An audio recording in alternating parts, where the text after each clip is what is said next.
So let's tackle some of the things that I can feel from a critical perspective and from a reviewer's perspective for that matter. Some people might have an issue with regarding this episode towards the end, the Murano stuff to be precise. Now, I could see some people saying they're just tacking that love stuff at the very end just to keep the whole Murano subplot going, but in reality it just felt like BS. One minute he's squeezing her, next minute, they're doing it and getting it on. I can tell you from first-hand experience, during its darkest times, there's very few things that humanity in general turn to when they're going through it. Some turn to, drugs or alcohol, for example, Shinichi's father. Ever since the death of his wife, he's become, an addict, a booze addict, you know what I'm saying?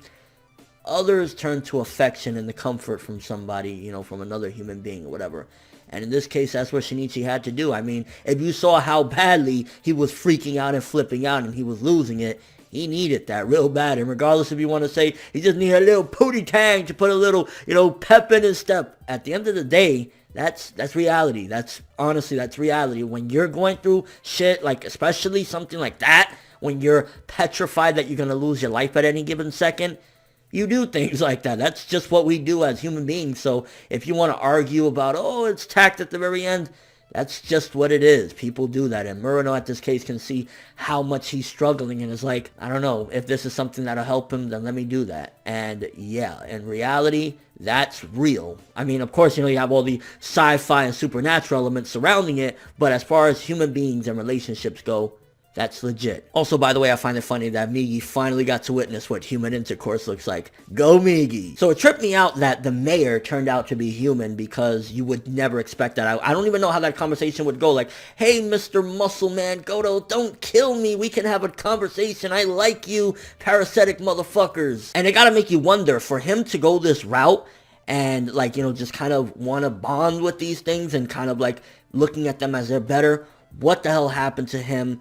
Why would he even come to this conclusion of feeling like they're at the top of the food chain? Fuck humanity. There's just so many different questions you got to ask yourself. What made this person go this route? That he's a human being and he's saying the parasites are better than them and that we just need to accept it and all this other crazy ideology that you would never think somebody would like. That's like me saying right now, yeah, man, dinosaurs are better than us. They're at the top of the food chain. Let me tell you why. It's like, have some pride in your race, you would think, or whatever. So with a series like this, it definitely makes you question, oh man, are we ever going to see something like that? And we probably won't, because we're definitely rushing towards the end. We probably won't see what led the mayor to this conclusion, or, this character in general, this human being, to go that route. And then the nut job serial killer on the loose yet again, which I said it. How do you put somebody in that much control of power, regardless of what situation? I still sit by. They were a little sloppy with this operation, using this motherfucker, and look what he did. He ended up fucking shooting the shit out of that dude and walking away. Woo, woo, woo.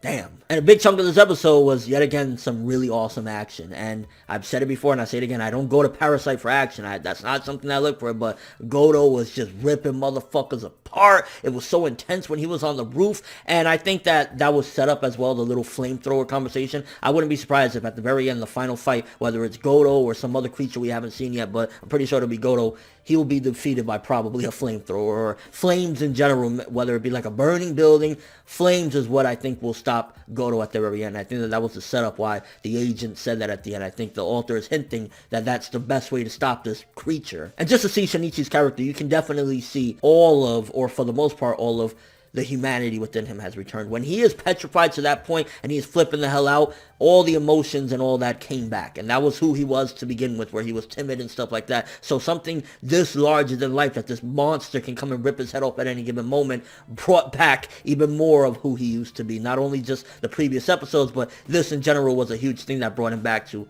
reality, so to speak. That, yeah, I'm not immortal. Yeah, I do feel things. Yeah, a lot of these things are coming back as well, and I think that in its own weird way helped him out. But just overall, this episode, great setup episode for the last couple episodes to come. The finale is building up to be something huge. I do gotta admit, I never saw Gotou being the final villain, and there's still time for it to change or whatever. I mean, all sorts of shit can happen in the last few episodes or whatever, but I never pegged him as being the final villain, because he always just looked like this monstrosity of a musclehead, but there wasn't really any type of major goal behind him. I always thought either Tamura might be the final villain, villain, or possibly this mayor guy could have been the final villain. So it did kind of strike me as odd that he would be the final villain, unless there's somebody even further pulling the strings, something along the lines of that. But yeah, that just kind of like threw me off a little bit. It's like, I mean, he's a monstrosity, he's strong as fuck, he's fit to do the job, but it just kind of came across as like a curveball. But nevertheless, always character development yet again, just giving realism. Again, going back to the whole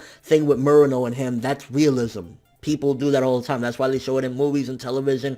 And in reality, when you're down on luck, you either turn to booze, drugs, or sex. 9 out of 10 for this bad boy, but let me know what you guys think. Is this heating up? How did you feel about this episode with Gotou? Did you peg him to be the final villain in the very end? Also, what do you think about Murano and Shinichi? What happened? Do you feel as though it wasn't real enough for you? You felt it was too out there? You felt that they just pegged it towards the end of the episode?